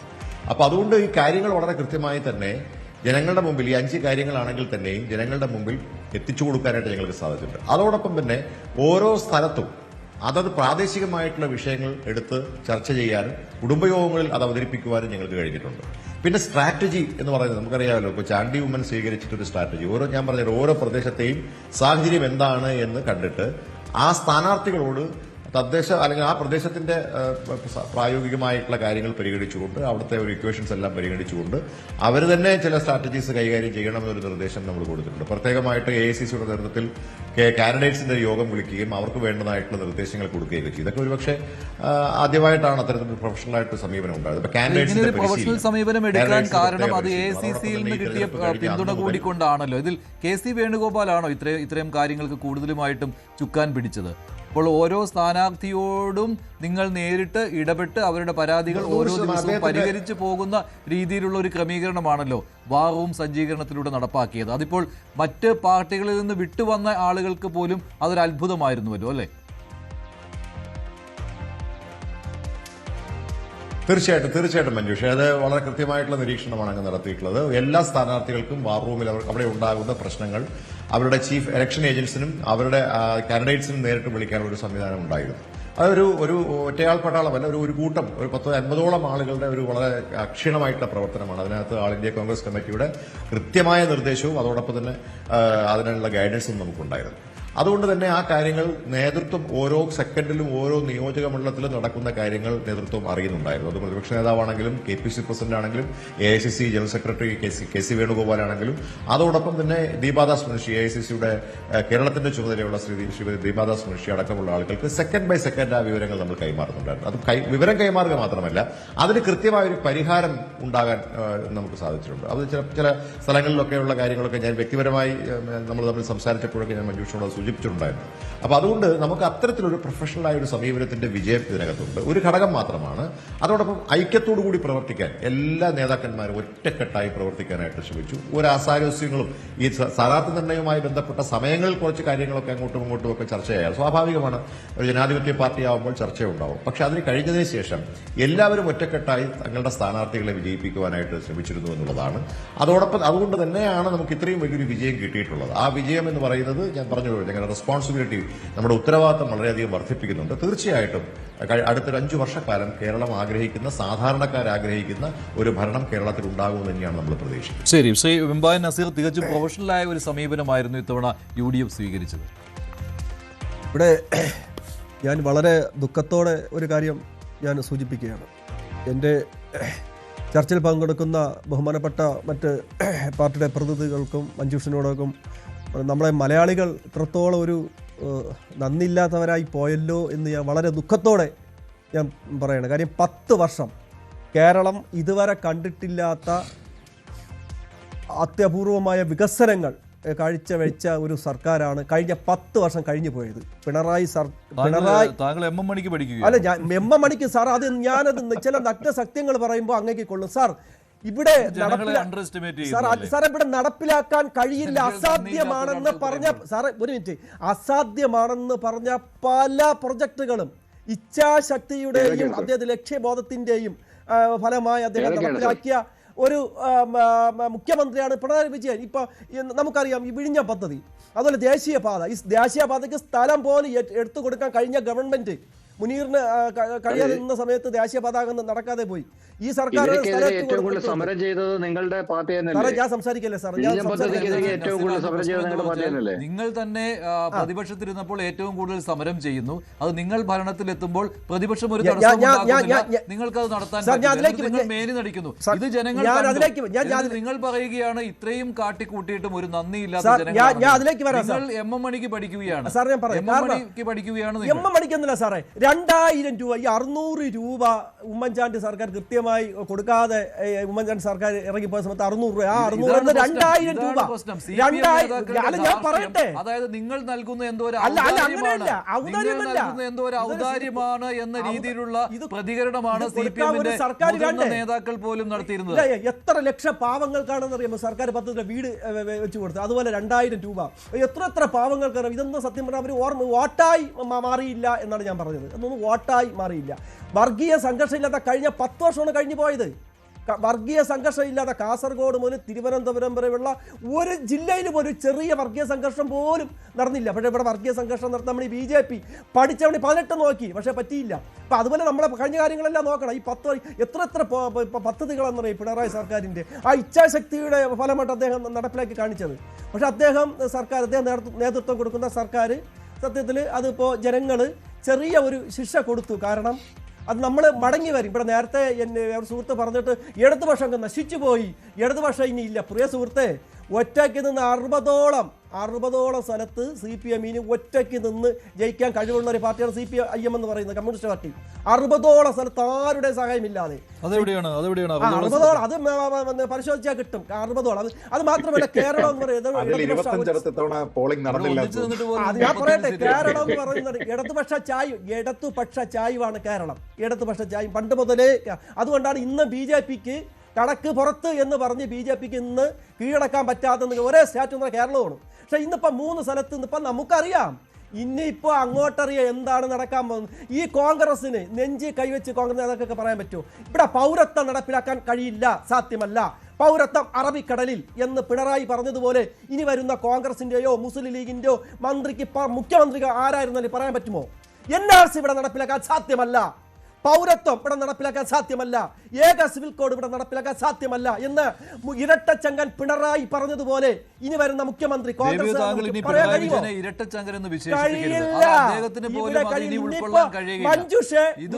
ഇതുവരെ എല്ലാ സ്തുതിപാഠകർക്കും ഇടയിൽ നിൽക്കുകയായിരുന്നു പിണറായി വിജയൻ. സ്തുതിപാഠകർ തന്നെ അദ്ദേഹത്തെ നശിപ്പിച്ചു, അദ്ദേഹത്തെ ഇല്ലാതാക്കി. ആ സമയത്ത് ഇനിയും അദ്ദേഹത്തെ സ്തുതിപാഠക എന്റെ വേഷം കെട്ടിക്കൊണ്ട് അദ്ദേഹത്തെ അഭിനന്ദിച്ചുകൊണ്ടേയിരിക്കും. ശ്രീ ജയേന്ദ്ര സാർ, താങ്കൾ ഇത്തരം കാര്യങ്ങൾ ന്യായീകരിക്കുന്നുണ്ടോ? ഇത്തരത്തിലുള്ള വിലയിരുത്തലുകൾ ഒരുപാട് കാര്യങ്ങൾ പിണറായി സർക്കാർ ജനങ്ങൾക്ക് ചെയ്തു കൊടുത്തു, പക്ഷേ ജനങ്ങൾ അതിനെ കാണേണ്ട പോലെ കണ്ടില്ല. സ്വരാജ് പറയുന്നത് പോലെ ലാഘവത്തോടെ കണ്ടു, ഉദാസീനരായിരുന്നു ജനങ്ങൾ. താങ്കൾ അത്തരം വിലയിരുത്തലുകളോട് യോജിക്കുന്നുണ്ടോ?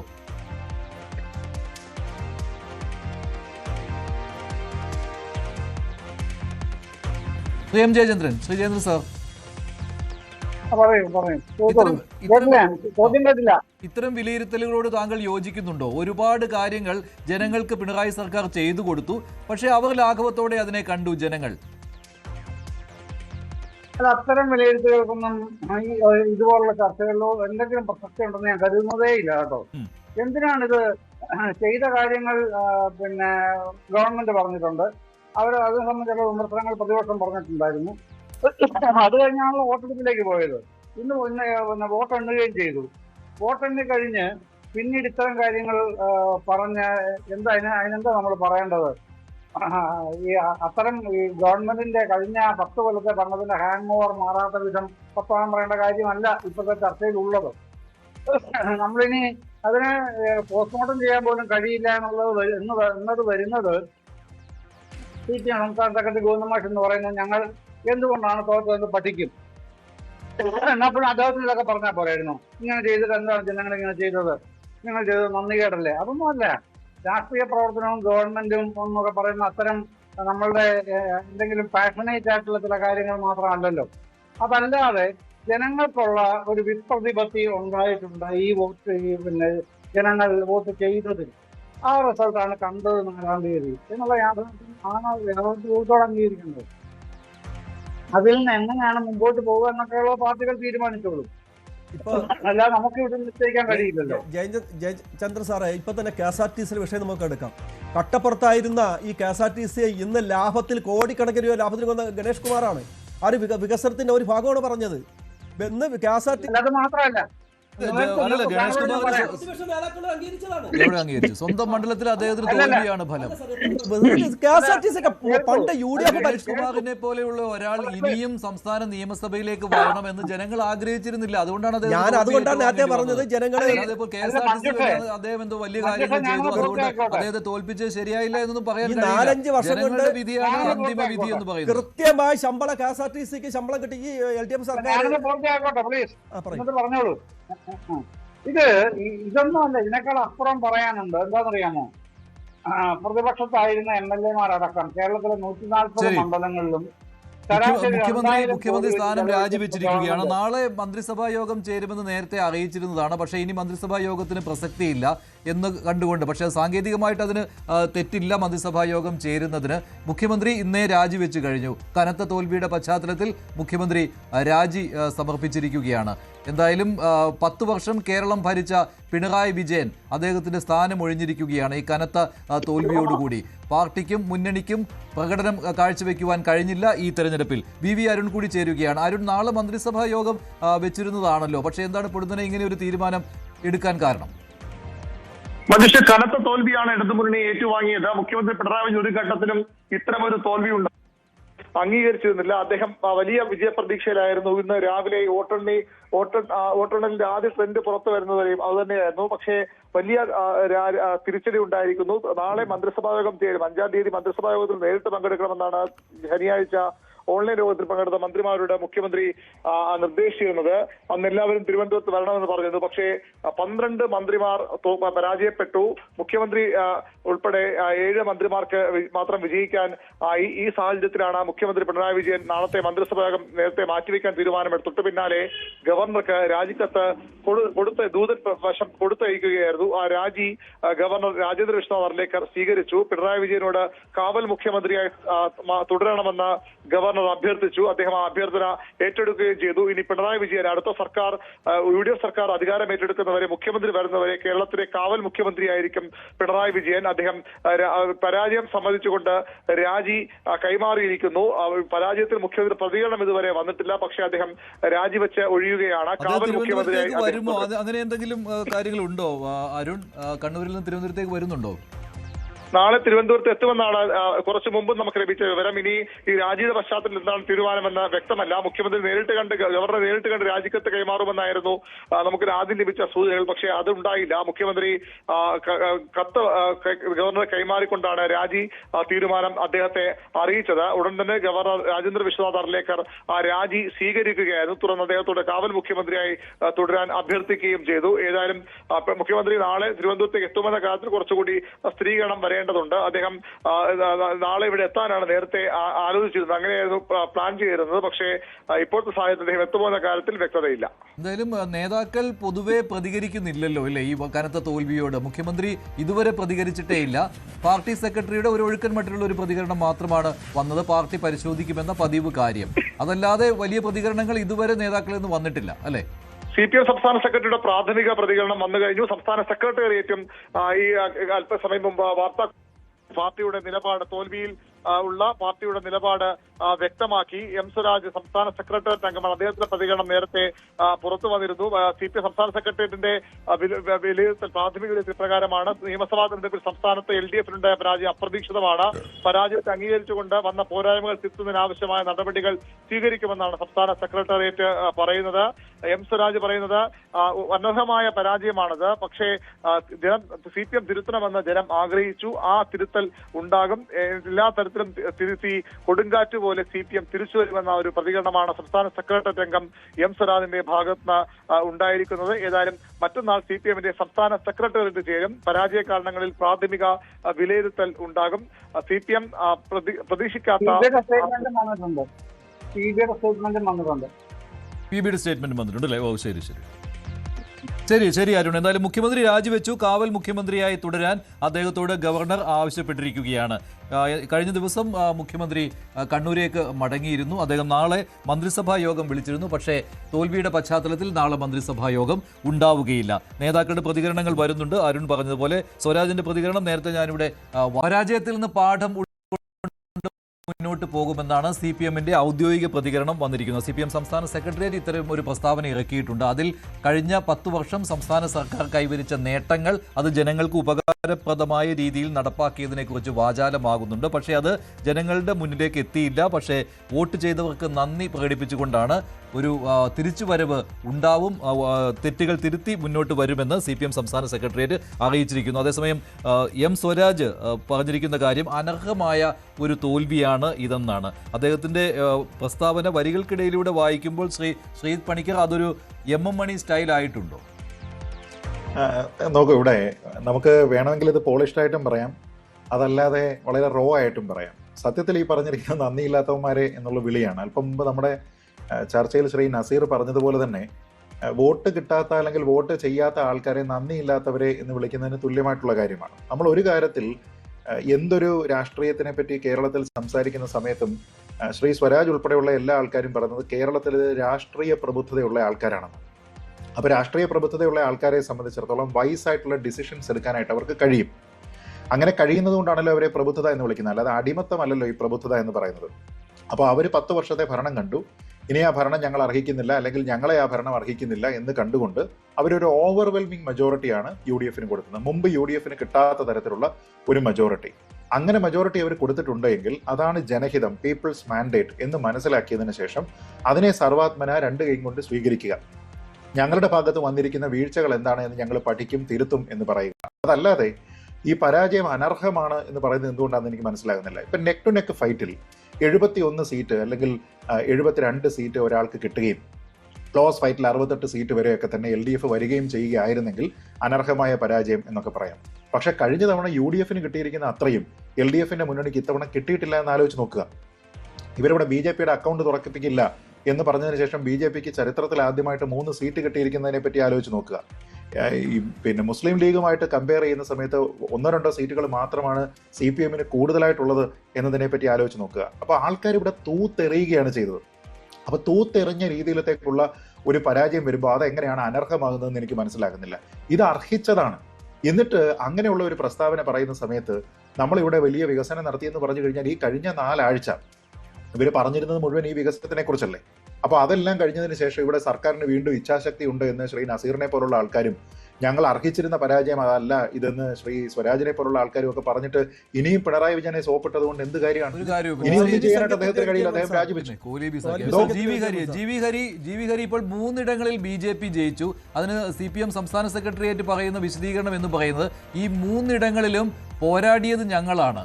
ആ 3 ഇടങ്ങളിലും BJP ജയിച്ച 3 ഇടങ്ങളിലും UDF 3-ാം സ്ഥാനത്തായി പോവുകയായിരുന്നു എന്നാണ്. അതിൽ നേരിട്ട് നിങ്ങളെ ആക്രമിക്കുന്നുണ്ട്, കാരണം BJP വളരാൻ അനുവദിക്കുന്നത് നിങ്ങളാണെന്ന്.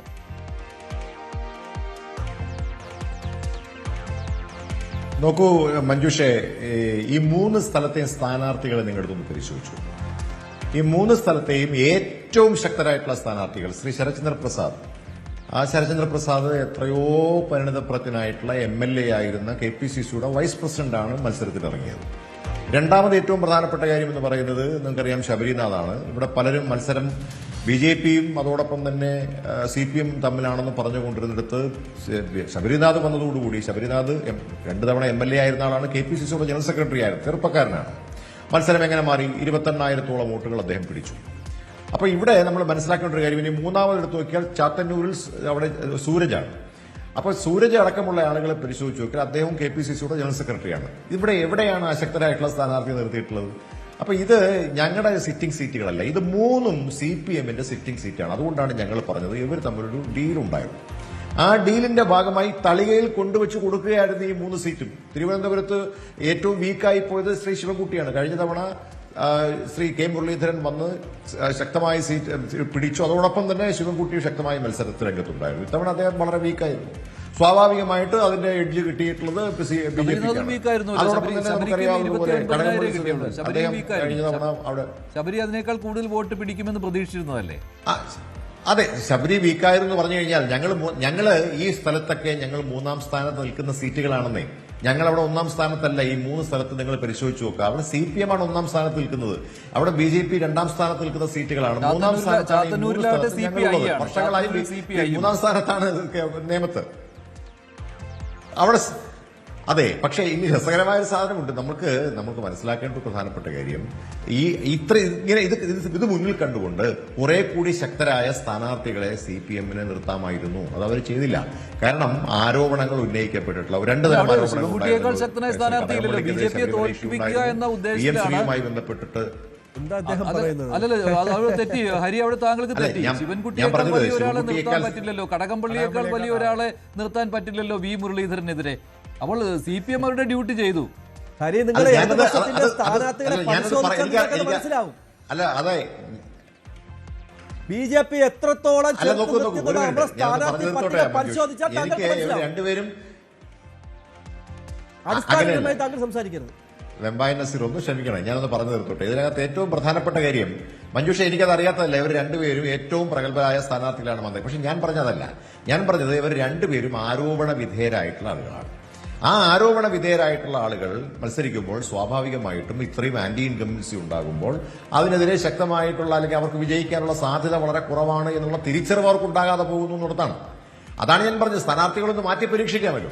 ഞാൻ പറയുന്നത് അവർ തന്നെ വളരെ ശക്തരായിട്ടുള്ള വേറെ ഒരുപാട് നേതാക്കന്മാരുണ്ട്. പിന്നെ മഞ്ജുഷ, ഞാൻ സമ്മതിക്കുന്നു, ഇവിടുത്തെ ഈ നിയമത്തെ സംബന്ധിച്ചിടത്തോളം ഏറ്റവും കൂടുതൽ താഴെത്തട്ടിൽ ബന്ധമുള്ള ആൾ തന്നെയാണ് ശ്രീവിശൻകുട്ടി. പക്ഷേ ഞാൻ പറഞ്ഞതാണ് അവർ രണ്ടുപേരും ആരോപണ വിധേയരായിരിക്കുന്ന സമയത്താണ് ഈ തെരഞ്ഞെടുപ്പ് നടക്കുന്നത്.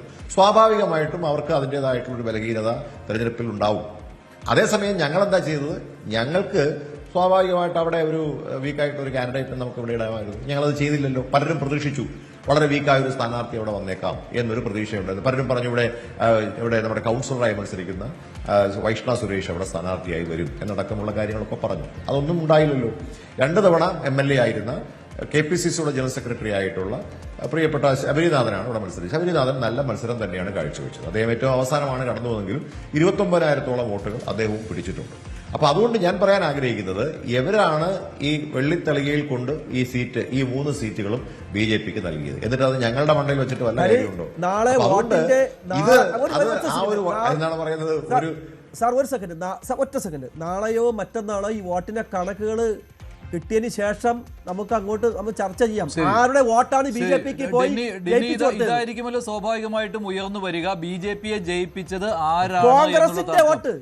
ഇത് പ്രതീക്ഷിക്കുന്നതാണല്ലോ. അല്ല ശ്രീ മഞ്ജുഷ്, നേരത്തെ കോൺഗ്രസിന്റെ വോട്ടല്ലേ പോയത്? അല്ല, ഞാൻ നോക്കട്ടെ. നേരത്തെ ശ്രീജിത്ത് പണിക്കർ പറഞ്ഞൊരു കാര്യം ഉണ്ടായിരുന്നു. അതായത് ഇപ്പം ഈ ഇടതുപക്ഷം തോറ്റു, പക്ഷെ അവര് സമ്മതിക്കത്തില്ല, തോറ്റതല്ല. ഞങ്ങൾ ഇപ്പൊ എന്തൊക്കെയാണ് MM മണി വളരെ റോ ആയിട്ട് പറയുന്നത്, ശ്രീ M സ്വരാജ് വളരെ താത്വികമായിട്ടൊരു അവലോകനം ചെയ്തു. അതായത് എല്ലാം ജനങ്ങളുടെ കുറ്റമാണ്, ജനങ്ങളാണ് കഴുത, ജനങ്ങൾക്കൊന്നും മനസ്സിലായില്ല. BJP ജയിച്ചു കഴിഞ്ഞാൽ കോൺഗ്രസ് പറയുന്നത് എന്താണ്, നിങ്ങൾ LDF കൊണ്ടു കൊടുത്തു. ഇത് അതായത് ഈ നറേറ്റീവ് നോക്കൂ, എങ്ങനെയാണ് ഇവർ സൃഷ്ടിക്കുന്നത്.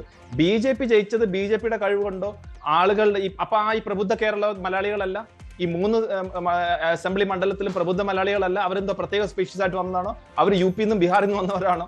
അപ്പൊ ഈ വോട്ട് ചെയ്തവരൊക്കെ അപ്പോൾ പ്രബുദ്ധതൊക്കെ പോകും. BJPക്ക് വോട്ട് ചെയ്ത അത് പറയുകയാണെങ്കിൽ മഞ്ജുഷ, അത് പറയുകയാണെങ്കിൽ വേറെ ഒരുപാട് സ്ഥലങ്ങളുണ്ടല്ലോ. പാലക്കാട് നിങ്ങളത് പരിശോധിച്ചു നോക്കൂ. നിങ്ങൾക്ക് പാലക്കാട് എന്തുകൊണ്ടാണ് CPM ഏറ്റവും വീക്കായിട്ടൊരു സ്ഥാനാർത്ഥിയോടെ പ്രഖ്യാപിച്ചത്? പാലക്കാട് അവർക്കറിയാം, അവിടെ ശോഭാ സുരേന്ദ്രനാണ് മത്സരിക്കുന്നത്. അപ്പൊ സ്വാഭാവികമായിട്ട് നമ്മൾ പ്രതീക്ഷിക്കുന്നത് എന്താണ്, ഏറ്റവും മികച്ച സ്ഥാനാർത്ഥിയാണ്. അതോടൊപ്പം 2020 മത്സരിച്ച സ്ഥലങ്ങളെടുത്ത് പരിശോധിച്ചു നോക്കൂ. ഞാൻ ശ്രീ ഹരി ഞാൻ അങ്ങ് പാലക്കാടിനെ കുറിച്ചല്ലേ, ഞാൻ അങ്ങോട്ട് തിരിച്ച് ഞാൻ ചോദ്യം ചോദിക്കട്ടെ. ഇത് എല്ലാ സ്ഥലത്തും നടക്കുന്ന കാര്യമാണ്. അതാണ് ഞാൻ പറഞ്ഞത്, നിങ്ങൾ ഈ മലയാളികളുടെ പ്രബുദ്ധത പറഞ്ഞ മലയാളികളെ കളിയാക്കരുത്. നിങ്ങളിപ്പോ പാലക്കാടിന്റെ കാര്യം പറഞ്ഞില്ല, ഞാൻ നിങ്ങളുടെ കരുനാഗപ്പള്ളിയുടെ കാര്യം പറയാമല്ലോ. കരുനാഗപ്പള്ളിയിൽ കഴിഞ്ഞ വർഷം CR മഹേഷിന് എത്ര വോട്ടുണ്ടായിരുന്നു? 55% വോട്ടായിരുന്നു. ഇപ്രാവശ്യം 47% വോട്ടായി കുറഞ്ഞു. ആ വോട്ട് എവിടെ പോയി? ആ വോട്ട് എങ്ങോട്ടാ പോയത്? അപ്പൊ ചോദിച്ചു നിങ്ങൾക്ക് അതിന് ഉത്തരവുണ്ടോ? അപ്പൊ അതുപോലെ വോട്ട് മൊത്തമായിട്ട് കുറഞ്ഞത് മറന്നുപോയോ? അല്ല, അതെന്തുകൊണ്ട് മഹേഷിന് വോട്ട് എന്തുകൊണ്ട് കുറഞ്ഞു? അല്ല, CR മഹേഷ് നിങ്ങളെ ഏറ്റവും അപ്പൊ അവിടെ SIR ആയി. അപ്പൊ നേരത്തെ SIR അവിടെ മാത്രം, അത് തെറ്റാണ്. അതാണ് പറഞ്ഞത്, നിങ്ങൾ BJP ജയിക്കുകയാണെങ്കിൽ അതിനെ അംഗീകരിക്കുക. ഞാൻ സമ്മതിക്കുന്നു, പക്ഷെ അതനുസരിച്ച് വോട്ട് കുറയത്തില്ലേ? അല്ല, പെർസെന്റേജിൽ വ്യത്യാസം വരില്ലല്ലോ. CR മഹേഷിന് 93,000 ആയിരുന്നു, ഇപ്പൊ അത് 82,000, ഓൾമോസ്റ്റ് 10,000 വോട്ട് കുറഞ്ഞു CR മഹേഷിന്. എങ്ങനെ കുറഞ്ഞു? അതെങ്ങോട്ട് പോയി? അപ്പൊ അത് ബി ജെ പിയിലേക്കാണ് വന്നത്. അപ്പൊ അതുപോലെ തന്നെ അവിടുത്തെ സി പി എമ്മിന്റെ വോട്ട് കുറഞ്ഞിട്ടുണ്ട്. 64,000 55,000 9,000 വോട്ട് അതങ്ങോട്ട് പോയി. അത് ബി ജെ പിയിൽ. അപ്പൊ ഈ ബി ജെ പിയിലേക്ക് വരുന്ന വോട്ട് എന്തെങ്കിലും ഡീലിന്റെ പുറത്തല്ല, അത് കാൻഡിഡേറ്റ്, അവിടുത്തെ സാഹചര്യം, അവിടുത്തെ എല്ലാ കാര്യങ്ങളും ഉണ്ട്. അപ്പൊ ബി ജെ പി ജയിക്കുമ്പോൾ മാത്രം ഡീൽ, സി പി എം പറയും കോൺഗ്രസിന് ഡീൽ, കോൺഗ്രസ് പറയും സി പി എമ്മിന്റെ ഡീൽ. അതിനെ നിർത്തുക. ഈ ജനങ്ങൾ, നിങ്ങൾ പറഞ്ഞില്ലേ നേരത്തെ പറഞ്ഞത് എം മണി ശൈലി, ആ ശൈലിയുടെ വേറൊരു പോളിഷ്ഡ് രീതി തന്നെയാണ് ഇത്. നിങ്ങൾക്ക് ഇനി വരുന്ന കേരളത്തിൽ ഈ കാരണം കൊണ്ടൊന്നും നിൽക്കത്തില്ല, ഈ കാരണങ്ങൾ കൊണ്ട് നിൽക്കത്തില്ല. ഞാൻ അതാ പറഞ്ഞു വന്നത്. നിങ്ങൾ പുതിയ എന്തെങ്കിലും കാരണങ്ങൾ ശ്രീ എം എസ് വേണുഗോപാൽ, ഈ കാരണം എന്തായാലും രണ്ട് മുന്നണികളും എടുത്തിടും. പക്ഷെ ഒരു കാര്യം ജനങ്ങൾ ഒന്ന് വിശ്വസിച്ചിരുന്നുവല്ലോ, അത് LDF-നെതിരെയായിരുന്നു. UDF കൊണ്ടുവന്ന BJP-യുമായിട്ടുള്ള ആ ഡീൽ, അത് പക്ഷേ ന്യൂനപക്ഷങ്ങൾ വിശ്വസിച്ചിട്ടുണ്ട്, പ്രത്യേകിച്ച് മുസ്ലിം ജനവിഭാഗം. അത് കാണാൻ സാധിച്ചിട്ടുണ്ടല്ലോ ഈ തെരഞ്ഞെടുപ്പിൽ. ഈ ഇലക്ഷന് വോട്ട് അങ്ങോട്ടും ഇങ്ങോട്ടും മാറി വരുന്ന ഓരോ 5 വർഷം കൂടുമ്പോഴും സംഭവിക്കും. ഇപ്പോൾ കഴിഞ്ഞ തവണ 41 സീറ്റ് കിട്ടിയ UDF-ന് ഇത്തവണ 100 കിട്ടി. അപ്പോൾ അതിൽ വന്നിരിക്കുന്ന 59 സീറ്റിൽ CPM-ന്റെ വോട്ടുകൾ പലതും വന്നിട്ടുണ്ടാവും എന്ന് പറഞ്ഞ് CPM പിന്നെ ഡീലാണോ ഇത്? ഇത് ജനങ്ങളല്ലേ തീരുമാനിക്കുന്നത്. അപ്പോൾ അത് വരുമ്പോൾ അവിടെ കുഴപ്പമില്ല. BJP-യിൽ ആർക്കെങ്കിലും വോട്ട് ചെയ്തു എന്ന് പറഞ്ഞു കഴിഞ്ഞാൽ അത് കുഴപ്പമാണ്. ഒരു കാര്യം മനസ്സിലാക്കണം, BJP-ക്ക് ഏറ്റവും കൂടുതൽ അടിത്തറയുള്ള ഏക ജില്ല എന്ന് പറയുന്നത് തിരുവനന്തപുരമാണ്. ആ തിരുവനന്തപുരത്ത് ഈ സുനാമി നടന്ന സന്ദർഭത്തിൽ ഒരു UDF സുനാമി തന്നെയാണ് ഇവിടെ ഉണ്ടായത്. ആ സന്ദർഭത്തിലും 3 താമര വിരിഞ്ഞു എന്ന് പറഞ്ഞാൽ 30 താമര വിരിയുന്നതിൻ്റെ എഫക്റ്റാണ് ഉണ്ടായിട്ടുള്ളത്.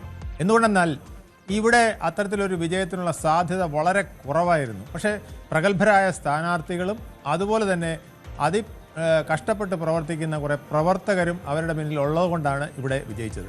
അതേസമയം പാലക്കാടായാലും മറ്റ് സ്ഥലങ്ങളിലായാലും അങ്ങനെ ഒരു ശക്തി അവർക്കവിടെ ഇല്ല. ആ ഇല്ലാത്ത ശക്തി സമാഹരിച്ചുകൊണ്ട് അവർ മാക്സിമം ശ്രമിച്ചിട്ട് കിട്ടിയ വോട്ടുകളാണ് ഇപ്പോൾ ഉള്ളത്. പാലക്കാട് എന്താണ് ശക്തി ഇല്ലാത്തത്? പാലക്കാട് അവരുടെ മുനിസിപ്പാലിറ്റിയും അതോടൊപ്പം തന്നെ തദ്ദേശ സ്ഥാപനങ്ങളിൽ നല്ല ശക്തിയുമുള്ള സ്ഥലമാണ് പാലക്കാട്. കണ്ണാടി പഞ്ചായത്തിൽ എന്താണ് ശക്തി? കിരിയാഗിരിയിൽ എന്താണ് ശക്തി? എന്നാൽ നേമത്ത് അങ്ങനെയല്ല. നേമത്തെ ബഹുഭൂരിഭാഗം വരുന്ന വാർഡുകളും BJP ജയിച്ചതാണ്. അതുകൊണ്ടാണ് അവിടെ അത് കിട്ടിയത്. കഴക്കൂട്ടത്തും അതുപോലെ തന്നെയാണ്. ഏതാണ്ട് ഭൂരിഭാഗം വാർഡുകളും കഴക്കൂട്ടത്തെയും BJP ജയിച്ചതാണ്. പക്ഷേ പെരിയാരിയിലും കണ്ണാടിയിലുമുള്ള പ്രശ്നം എന്ന് വെച്ചാൽ അവിടെ വർഗീയമായി ചില വോട്ടുകൾ നടന്നിട്ടുണ്ട്. ന്യൂനപക്ഷങ്ങളുടെ പോളറൈസേഷൻ അത്തരത്തിലുണ്ടായിട്ടുണ്ട്. അത് നിങ്ങൾ പറയില്ല. അത് വരുമ്പം നമ്മുടെ നാട് ഇടതുപക്ഷ ചായ്വുള്ളതല്ല, പുരോഗമന പ്രസ്ഥാനം ഉള്ളതല്ല. ഞാൻ ചോദിക്കട്ടെ, അവിടെ ഒരു കാര്യം നിങ്ങൾ ഓർക്കുക, പാലക്കാട് ഇതിനു മുമ്പ് ഇന്ത്യ കണ്ട വിശ്വേശ്വരയ്യയ്ക്ക് ശേഷം ഏറ്റവും വലിയ ഒരു റെയിൽവേ ശാസ്ത്രജ്ഞനാണ് ശ്രീധരൻ സാറ്. അദ്ദേഹത്തിന് അവിടെ 4000-ഓളം 3000-ലാണ് വോട്ടിന്റെ കുറവ് വന്നത്. എവിടെ നിന്നാണെന്ന് നമുക്ക് ഇതിലൊക്കെ ഒരുപാട് സാഹചര്യം ഉള്ളത് കൊണ്ടാണ് ഇത് സംഭവിക്കുന്നത്.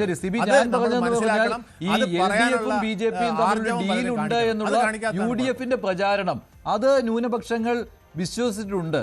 അതും ഈ തോൽവിക്ക് കാരണമായിട്ടില്ലേ? LDF-ന്റെ ഒരു ഘടകം മാത്രമാണ് ഞാൻ പറഞ്ഞത്. എങ്ങനെ? ഞാൻ സിബിയോടാണ്. അതൊരു ഘടകമായിട്ട് മാറിയിട്ടില്ലേ സിബി?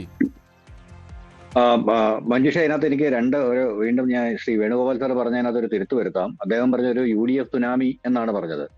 ഞാനിപ്പോഴും പറയുന്നത് UDF സുനാമി അല്ല, ഒരു ആന്റി LDF സുനാമിയാണ് സംഭവിച്ചത്. ആ ആന്റി LDF സുനാമിയിൽ നേരത്തെ മോഹൻ വർഗീസ് സാറും പറഞ്ഞു ന്യൂനപക്ഷ ഏകീകരണം, മുസ്ലിം ഏകീകരണം എന്നൊക്കെ. ഇപ്പോൾ അടിസ്ഥാനപരമായിട്ട് മനസ്സിലാക്കേണ്ട ഒരു പോയിന്റ്,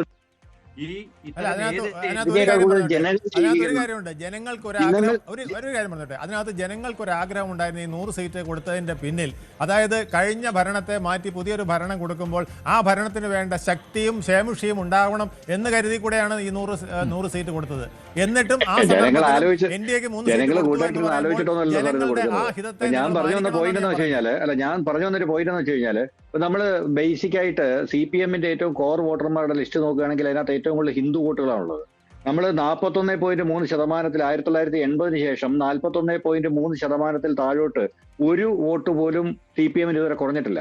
പക്ഷെ എനിക്ക് തോന്നുന്നു ഈ വർഷത്തെ 35-36 അടുത്തായിരിക്കാനാണ് സാധ്യത. ഫൈനൽ റിസൾട്ട് അതിന്റെ വന്നിട്ടുണ്ടോ മഞ്ജുഷേ? ഈ പാർട്ടി LDF UDF തിരിച്ചുള്ള വരും അത് അല്പസമയം തന്നെ അപ്പൊ എനിക്ക് തോന്നുന്നത് എന്തായാലും 40 വളരെ രണ്ട് അല്ല 40 ഇല്ലില്ല അല്ല അങ്ങനെയല്ല നമ്മൾ മനസ്സിലാക്കേണ്ടത് LDFന് ഇതുവരെ 41.3% താഴെ 1980 ശേഷം ഇതുവരെ വന്നിട്ടില്ല. അതായത് 2001 ഏറ്റവും വലിയ ലാൻഡ് സ്ലൈഡ് വിക്ടറിയിൽ പോലും അവരുടെ കോർ വോട്ട് കുറഞ്ഞിട്ടില്ല.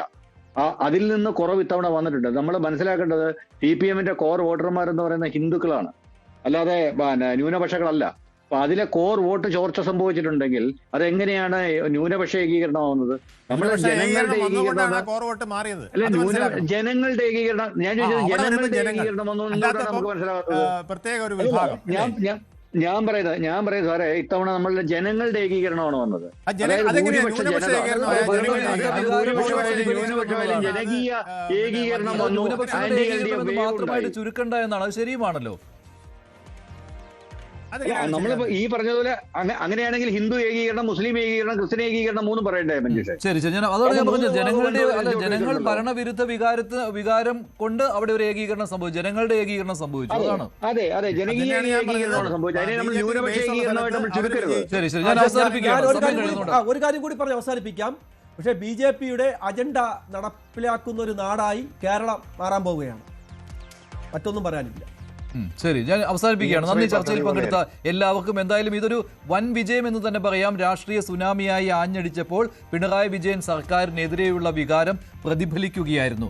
അതാണ് ഇന്നത്തെ ഈ തെരഞ്ഞെടുപ്പ് ഫലത്തിൽ കണ്ടത്. 102 സീറ്റ് എന്ന് പറയുന്നത് ചില്ലറ കാര്യമല്ല.